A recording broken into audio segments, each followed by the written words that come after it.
असम सरकार ने शुक्रवार देर रात बड़ा फैसला लेते हुए राज्य में मुस्लिम मैरिज एंड डाइवोर्स एक्ट 1935 या मुस्लिम विवाह और तलाक पंजीकरण अधिनियम 1935 को ख़त्म कर दिया है। शुक्रवार देर रात हुई मुख्यमंत्री हेमंत बिस्व शर्मा की अध्यक्षता में राज्य कैबिनेट की बैठक में यह फैसला लिया गया है।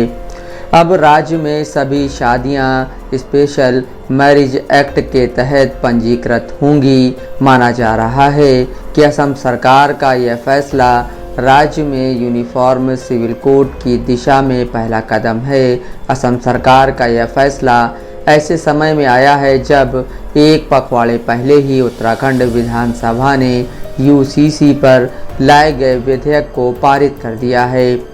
असम सरकार का कहना है कि मुस्लिम मैरिज एंड डाइवोर्स एक्ट 1935 को ख़त्म करने से राज्य में बाल विवाह रुकेंगे।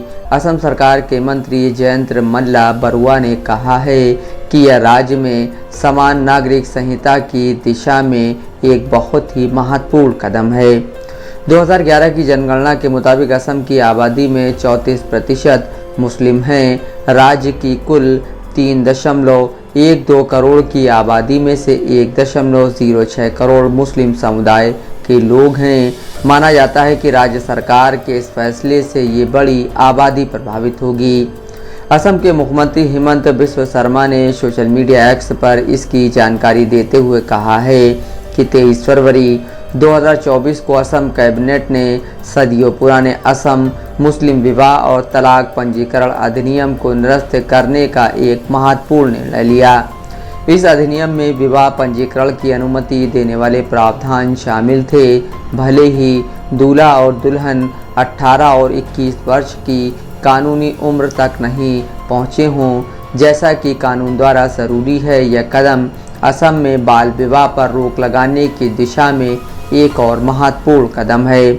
असम सरकार के मंत्री जयंत मल्ला बरुआ ने मीडिया को जानकारी देते हुए कहा है कि असम ने मुस्लिम विवाह और तलाक पंजीकरण अधिनियम 1935 को ख़त्म कर दिया है। कैबिनेट की शुक्रवार को हुई बैठक में इसे ख़त्म किया गया है।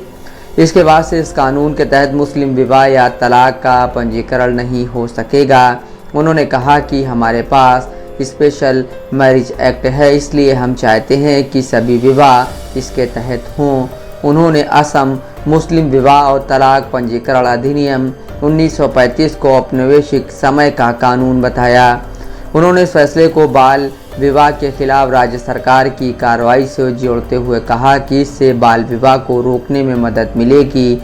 इस कानून को निरस्त करने के बाद अब मुस्लिम समाज के विवाह और तलाक का रजिस्ट्रेशन डिस्ट्रिक्ट कमिश्नर और डिस्ट्रिक्ट रजिस्ट्रार के द्वारा किया जाएगा। राज्य सरकार के इस फैसले पर all India United democratic front के प्रमुख मौलाना बदरुद्दीन अजमल ने कड़ी आपत्ति जताई है। मौलाना ने कहा है कि बाल विवाह केवल मुसलमानों में नहीं है बल्कि अन्य समुदाय में भी है। ऐसे में सिर्फ मुसलमानों को टारगेट करना सही नहीं है। Bureau report, Dastak live news.